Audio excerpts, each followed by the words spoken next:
kalau aku sih berdoanya mudah-mudahan dikasih sehat supaya kita masih Ya bisa itu yang bekerja. penting. Ya gitu. betul. Sehat bisa cari rezeki. Cuman kan yang aku suka membuat aku jadi trauma sama media tuh kayak gitu, Tin. Jadi orang bilang, oh aduh iya gue mah lagi permasalahannya ada pertanyaan gini nih, mah gimana nggak kerja sementara orang teman-teman aku kan banyak yang tahu cicilan aku berapa banyak gitu kan. Walaupun rumah doang ya, cicilan gue tuh cuma buat rumah doang tapi gede gitu. Iya.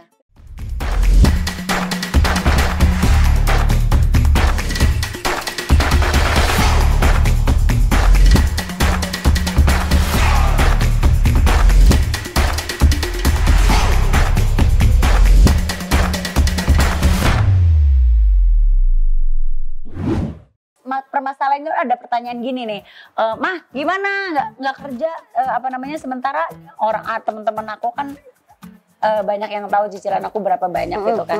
Walaupun rumah doang ya, cicilan gue tuh cuma buat rumah doang tapi gede gitu.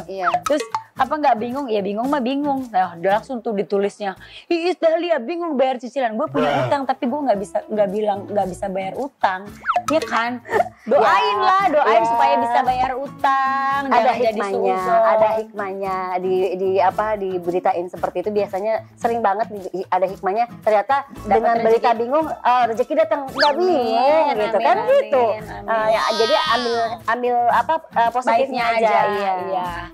Cuman yang perlu mereka tahu bahwa setiap kali membaca berita online jangan langsung percaya. Ya, belum tentu kebenarannya. Itu yang benar. Setuju. Karena susah dijamah. Kita sekarang kan susah ya diwawancara. Ya gimana mau diwawancara orang beritanya? Ya, itu dia. Akhirnya dia milih beritanya miring semua. Betul. Beritanya nggak ada yang benar gitu. Milih potongan-potongan omongan kita. Bukan lagi. Baru ngomong bingung, bikin judul bingung. Bingung bayar utang. Pegangan aja kayak lem. Kita jadi itu Cun. Kayak di Taman Lawang. Pernah dibully karena nikah siri. Kasih nasihat ke netizen yang serius pacaran. Sering pacaran malah bikin dosa. Hah? Emang gue dibully ya? Dulu. Gak pernah baca gue. Gini. Lupa ya. Kali ya. Jadi gini. Kenapa nikah siri? Karena waktu itu gue janda, ya kan. Bapaknya single, gue punya anak. Ada adik-adik gue tinggal di rumah. Apa katanya mereka? Kalau aku nasehatin ke adik-adik aku, nanti dia akan bilang, lah mbak aja gaya pacarannya kayak gitu. Gitu kan. Jadi sebagai kakak, sebagai orang tua, saya harus ngasih contoh yang baik. Ketika kita memberikan contoh yang baik, kita melakukan hal yang benar. Jadi ketika kita negor mereka tuh, jadi mereka dengar gitu bahwa ya soalnya kakak gue juga nggak melakukan kayak gitu. Jadi kita berpikir ya udah ngapain lagi sambil menunggu proses kan, karena kan kalau mau nikah kan soalnya si bapaknya kan bujangan, jadi mau pesta gitu. Nah gue dulu waktu nikah pun juga nggak dipestain. Jadi waktu sama bapaknya Salsa nggak diapa-apain, udah nikah aja gitu, nggak pesta nggak apa. Pesta gue datang kok Pak? Enggak lah. Sama bapaknya enggak, Mas Andri kali. Iya. Oh, bapaknya yang pertama. Salsa. Oh, iya. Jadi karena dulu pernikahan aku yang pertama enggak dipestain, terus si Mas Andri bujangan, jadi pengen bikin pesta kan gitu. Nah, untuk menunggu proses kan lama kalau nikah kan, harus ini ono banyak lah gedung, catering, dekor ini baju lah segala macam. Sambil nunggu proses itu kita udah pacaran, dia sering di rumah, daripada ini ono dosa ya kan. Ya udah nikah siri aja dulu gitu. Iya itu lebih baik untuk yang tadi Mbak Is bilang lah, daripada bikin dosa. Iya kan. Nah, daripada lu pecongan ini ono. Tuh dengerin. Tapi nikah siri itu kalau untuk yang tadi saya bilang untuk sementara sambil nunggu proses boleh. Tetapi kalau untuk nikah beneran jangan. Karena apa? Yang rugi adalah kita pihak wanitanya. Tidak ada pegangan hukumnya. Nanti anaknya pun juga bingung karena nggak ada akte nikah gitu. Jadi memang kalau nikah siri itu hanya untuk hal-hal yang ya kayak tadi aku gitu. Jangan selamanya mau dinikahin siri, jangan. Harus nikah agama. KUA. Agama. Harus nikah pemerintah. Pemerintah. Ada buku nikahnya. Karena kalau nikah siri nggak ada bukunya. Iya.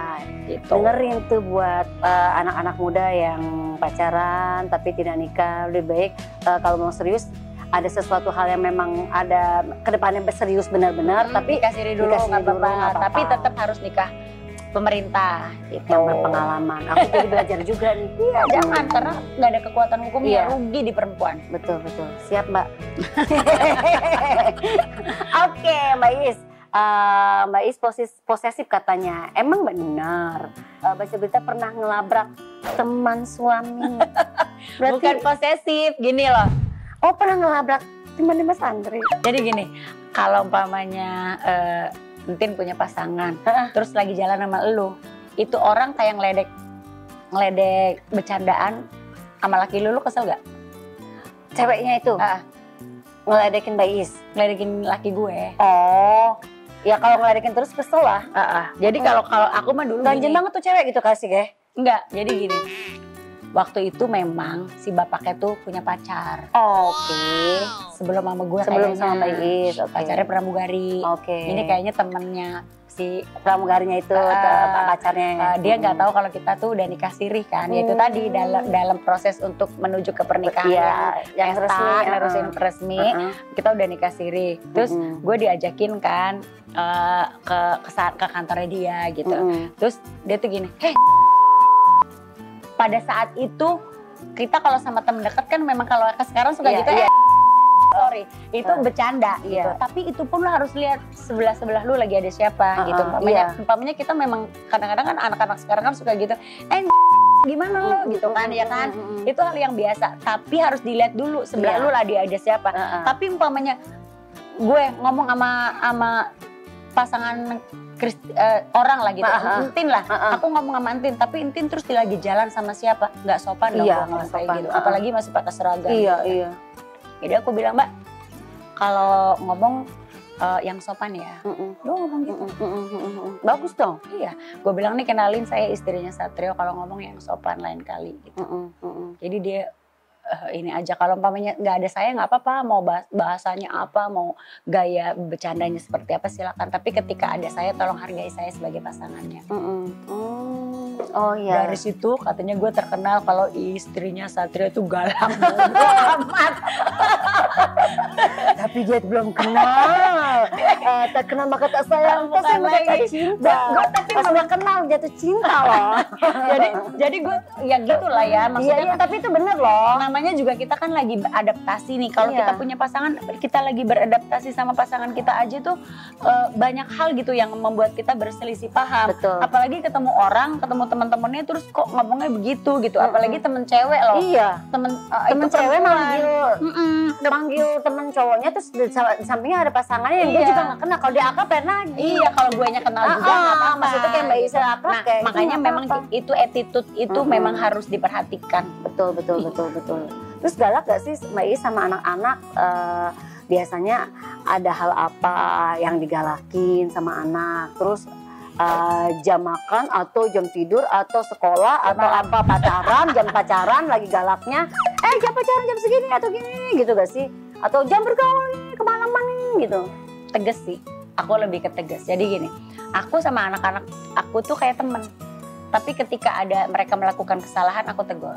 Kayak umpamanya Devano. Kalau ibu-ibu tuh nggak bisa. Nanti kalau Entin udah punya anak. Kalau bapak kayak nih mau terbang pagi, anaknya belum pulang, tidur aja. Kalau emak beda ya ibu-ibu. Kalau ibu-ibu beda. Padahal aku besok harus kerja.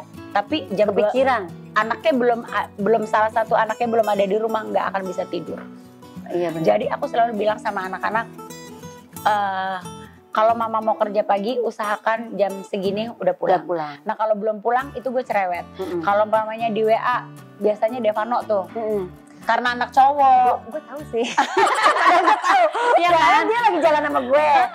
Ini Devano kemana belum pulang gitu. Di monitor nganggur terus. Lagi zaman-zaman kemarin apa Devano belum keluarin single aja juga udah cerewet banget nih apa Mbak Ayang kan. Apalagi sekarang gitu Iya, kan. jadi aku tuh selalu bilang paling gak dijawab ada di mana, bilang gitu. Mungkin karena dia ngerasa udah gedean gitu. Terus tapi kan aku jadi takutin karena pergaulan zaman sekarang kan yang aku paling takut banget auzubillah jangan sampai menyentuh narkoba gitu. Betul. Jangan sampai ada di lingkungan yang memakai narkoba karena nggak pakai pun ada bagaimana bisa pemberitaan ya kan. Aku bilang gini, karena saya bilang sama anak-anak mereka itu bukan keluarga orang kaya. Mereka itu harus jaga nama baik orang tua gitu kan. Apalagi mama ngebangun untuk menjadi mama yang sekarang itu bukan hal yang mudah, gue bilang gitu. Dan apalagi anak-anak kan mau mengikuti jejak mamanya. Jadi kalau bisa ya ikuti gaya mamanya lah. Sebagai artis yang jalannya lurus aja, teman-teman mamanya kan juga banyak, ada kamu, ada Yunet, ada Ocha, ada banyak lah gitu. Mereka artis yang baik gitu, artis yang kita yang lurus-lurus aja, berprestasi aja, nggak pernah ada berita-berita miring. Aku pengennya anak-anak kayak gitu. Jadi ketika mereka belum ada di rumah tuh, gue udah yang senewen gitu.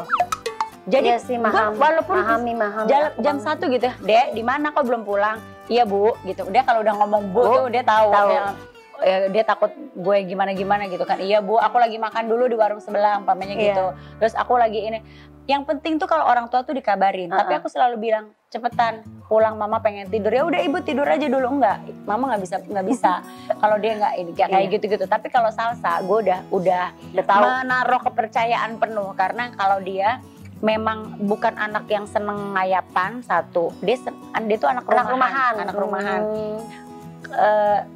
Mungkin juga karena perempuan gitu, tapi memang dia teman-temannya dia tuh bukan teman-teman yang nongkrong di kafe gitu, yang enggak, si Salsa tuh enggak, dia ya main komputer, main laptop, main game ya di rumah gitu.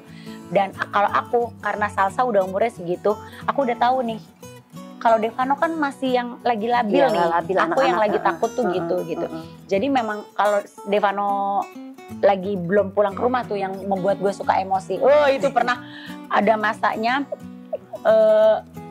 Dia pulang malam, tengah malam, suruh duduk dulu, gue lempar botol ada di depan, gue lempar aja. Karena gue kesel, maksud gue gini, kamu tuh kalau nanti jadi orang tua, kamu akan rasain apa yang mama rasa ketika anaknya di luar rumah, tengah malam, di telepon nggak jawab, di WA nggak jawab. Itu apa perasaan orang tuanya? Takut lah. Iyalah, maksudnya takut worry banget. Ini anak kenapa gitu kan. Kadang-kadang dulu kan lagi banyak geng motor yang bawa-bawa golok apalagi gitu kan. Itu senewan banget gue kalau umpamanya Devano belum ada di rumah. Itu tuh yang membuat gue galak. Tapi pada saatnya mereka baik, pada saatnya ini kita discuss ya, kita sebagai teman gitu. Iya benar. Jadi kan anak juga nggak takut untuk curhat, untuk ngomong apa aja. Tapi ya, ketika dia salah harus dikasih tahu juga. Iya benar. Gitu. Wajar Mbak. Aku juga ibu yang selalu kan ada ponakan-ponakanmu gitu ya. Lagi masih ada ibu juga, aku di mana-mana selalu yang nelpon, Ibu di mana Neng. Nelponin, selalu khawatir seorang ibu. Iya. Jadi kita paling nggak ngasih kabar. Iya. Gitu. Kalau bapak mah enggak santai, kan? lebih santai. Iya kan, emang bapak kayak molor, gue bilang, ya kok lu tidur aja anaknya belum pulang. Kan ada make kata dia. Oke, terakhir nih, zaman now banyak remaja salah jalan, khususnya ABG yang baru beranjak. Tips mendidik anak agar tetap dalam koridor ala Mbak Is. Gini, kalau aku tuh diajarin agama dulu. Karena semua permasalahan tuh ujungnya adalah agama. Ketika dia punya agama yang kuat, insya Allah jalannya nggak terlalu melenceng gitu.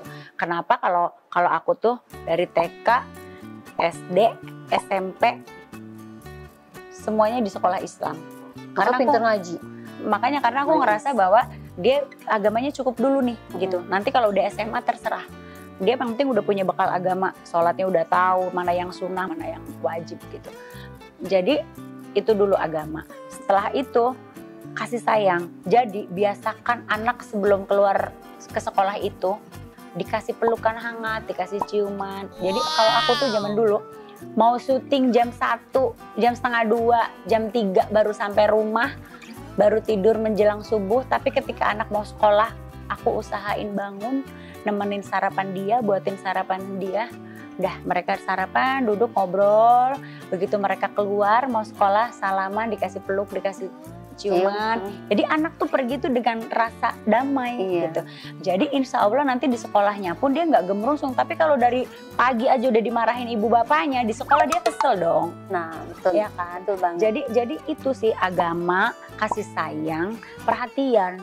Jadi jangan juga kalau zaman sekarang tuh jangan juga didikte karena anak sekarang nggak bisa. Nggak bisa. Kalau zaman dulu kan kita ini ya iya nurut. Kalau zaman sekarang nggak bisa. Jadi beda. Maunya apa, ade maunya apa. Kita sebagai orang tua kita support. Gitu. Ketika ada yang melenceng, kasih tahu bahwa nggak boleh Kak. Nanti soalnya kalau begini ade pun begitu. Tapi kalau ada masanya nih kalau anak-anak tuh nanti deh umur berapa lagi musim bagaimana, umur begini lagi begini.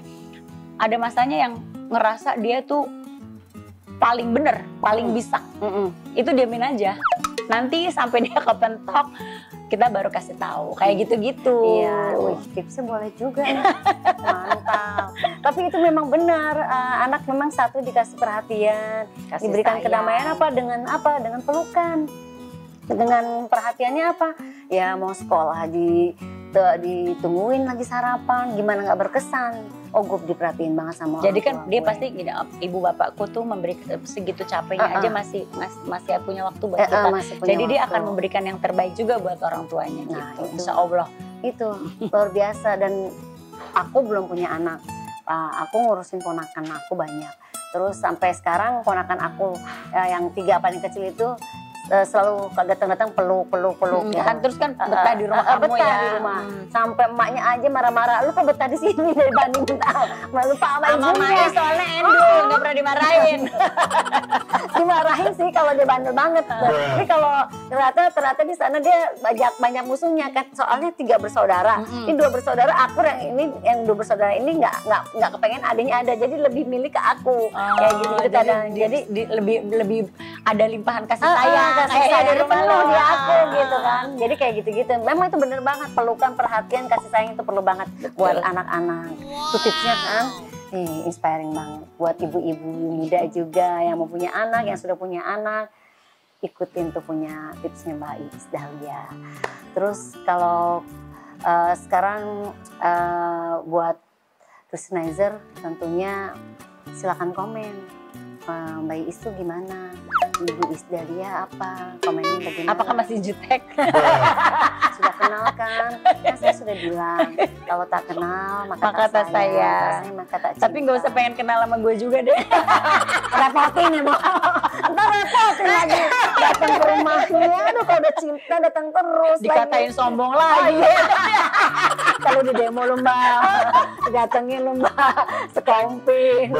Oke, Christianizer begitu perbincangan Christina dengan Mbak Iis Dahlia yang perjalanan karirnya tuh panjang banget ya. Dari aku kecil beliau sudah berkarir.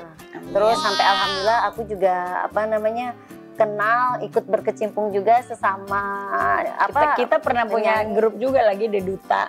Oh iya benar. Selain Geng Ladies itu Duduta ya setelahnya. Setelah Geng Ladies ada Duduta. Itu benar-benar kalau itu kelompok bernyanyi, dangdut juga semuanya. Di TV kita bikin acara dan alhamdulillah sambutannya luar biasa. Itu tahun 2010. Iya nggak sih? 10, kamu 11. Yang paling inget kalau tahun-tahun ya Mbak 2011 dan wow itu meledak banget kan memang pada saat itu dangdut lagi sepi, akhirnya kita berdelapan bikin diinisiasi oleh Ike Nurjana dan almarhum Mas Alek yang luar biasa. Mas Alek itu luar biasa. Ya seperti itu deh. Banyak cerita ya. Banyak sebenarnya, masih banyak cerita tapi jangan dihabisin. Ntar aja kapan-kapan kita ketemu lagi. Oke. Baik, terima kasih banyak ya. Sama-sama, jangan lupa like, comment, and subscribe. Thank you. Sampai ketemu lagi. Dah.